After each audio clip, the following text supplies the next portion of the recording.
Vice ganda muling binuking ang relasyon ni Kim Chiu at Paolo Avellino sa It's Showtime.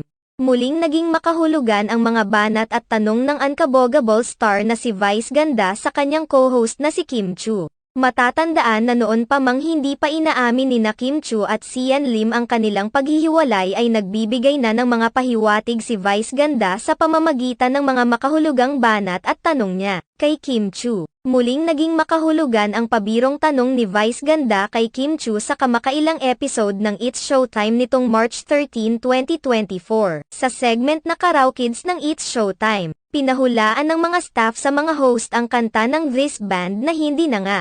Kaagad naman itong nahulaan ni Sean kaya naman nagkanya-kanyang steal ang mga host at nag-iisip ng mga maling sagot. Isa sa mga nakaisip ng maling sagot ay si Kim Chiu, pahayag ni Kim hindi nga. Kaagad namang nakapag-isip ng kalokohan si Vice ganda at ginamit ang sagot ni Kim Chiu na tanong para sa aktres. Tanong ni Vice ganda, hindi nga, sabay sulyap kay Kim Chiu. Tila kinilig naman si Kim Chiu sa tanong na ito ni Vice ganda. Maging ang iba pang mga It's Showtime host ay nag-react rin sa tanong ni Vice ganda. Pahiwatig na may alam sila sa mga nangyayari ngayon sa buhay pag-ibig ni Kim Chiu. Kaagad naman itong iniuugnay ng mga netizens sa usap-usapang romantic relationship ni na Kim Chiu at Paolo Avellino. Marami na ang nakapansin na tila naiiba na umano ngayon ang closeness ng dalawa dahilan para isipin ng maraming netizens na totoong nagkakamabutihan na ang dalawa. Maging ang mga sagot umano ni na Paolo Avellino at Kim Chiu ay nagpapahiwatig na rin umano na may naiiba na sa kanilang relasyon noon at ngayon. Naiintindihan naman umano ng mga fans kung nais ni na Paolo Avellino at Kim Chiu na ilihim muna ang kanilang relasyon upang makaiwas sa mga pambabatikos at isyu sa masalimot na mundo ng social media at showbiz industry.